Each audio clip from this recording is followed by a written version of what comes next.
প্রত্যেক সিজনে যেমন আলাদা আলাদা সবজি পাওয়া যায়, তেমন কিছু সবজি থাকে খুবই বেশি প্রিয়। তার মধ্যে এই সবজি দুটো আমার খুবই বেশি প্রিয়, একসাথে রান্না করলে খুব বেশি মজা লাগে। আসসালামু আলাইকুম, আশা করি সবাই ভালো আছেন। আল্লাহর রহমতে আমিও ভালো আছি। পুঁইশাক কচুরমুখী রান্না করার জন্য আমি পরিমাণ মতো তেল দিয়ে দিয়েছি, অনেকগুলো পেঁয়াজ কাঁচামরিচ দিয়েছি। যেমন ঝালটা আপনারা খেতে পছন্দ করেন ওইভাবে ঝাল দিবেন, আমি ঝালটা একটু বেশি খাই যার জন্য কাঁচামরিচটা একটু বেশি দিছি। এখানে কোনো রকম কোনো বাটা মশলা দিব না, আমি শাক রান্নার ক্ষেত্রে কখনো বাটা মশলা দিয়ে রান্না করি না, কেটে কুটে সাদামাটা করে রান্না করলেই খেতে বেশি মজা হয়।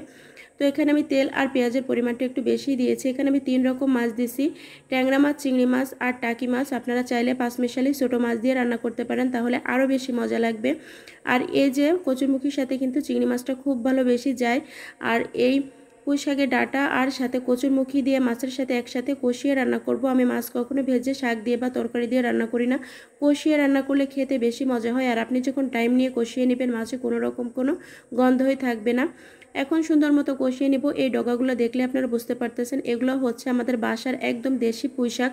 বাজারে যে মোটা মোটা ডগার পুঁইশাক পাওয়া যায় ওগুলো খেতে কিন্তু অতটা ভালো লাগে না। আর এই চিকন পুঁইশাকটা একদম মানে 2-4 মিনিটের মধ্যে সিদ্ধ হয়ে যায় আর খেতে ভীষণ মজা লাগে। এখন হচ্ছে আমার কষানো হয়ে গেছে, ঝোলের পানিটা দিয়ে দিব। শাক রান্নাতে আসলে ঝোলের পানি খুবই কম লাগে, যেহেতু আমি এই যে কি বলে কচুটা দিয়ে রান্না করছি, যার কারণে আমি ঝোলের পানিটা একটু বেশিই দিব। আর সিজনে এখন হচ্ছে নতুন কচুরমুখী বাজারে উঠছে, এজন্য এটা সিদ্ধ হতে একটু সময়ও বেশি লাগে। আগে থেকে যদি আমি বয়েল করে রাখতাম তাহলে ঝোলের পানিটা একটু কম দিলেও হতো। তো একটু পানিটা বেশি দিয়ে ঢাকা দিয়ে রাখলে এমনিতেই সিদ্ধ হয়ে যাবে, যার জন্য কষিয়ে রান্না করছি। এই পুঁই শাক আর কচুর মুখের তরকারি হলে আমার আর কিছুই লাগে না, আমার এত বেশি মজা লাগে। গরমের সময় এই 2টা তরকারি আর একটা হচ্ছে ভেন্ডি, এই 3টা তরকারি আমার খুব বেশি প্রিয়। তো আমার মতো কে কে পছন্দ করেন অবশ্যই কমেন্টস করে জানাবেন। এই পাতাগুলো দেখছেন একদম ছোটো ছোটো পাতা, দেখলেই মনটা ভরে যায়। যেহেতু আমি শাক অনেক বেশি পছন্দ করি, যে কোনো শাক না হলে আমার একদিনও চলে না।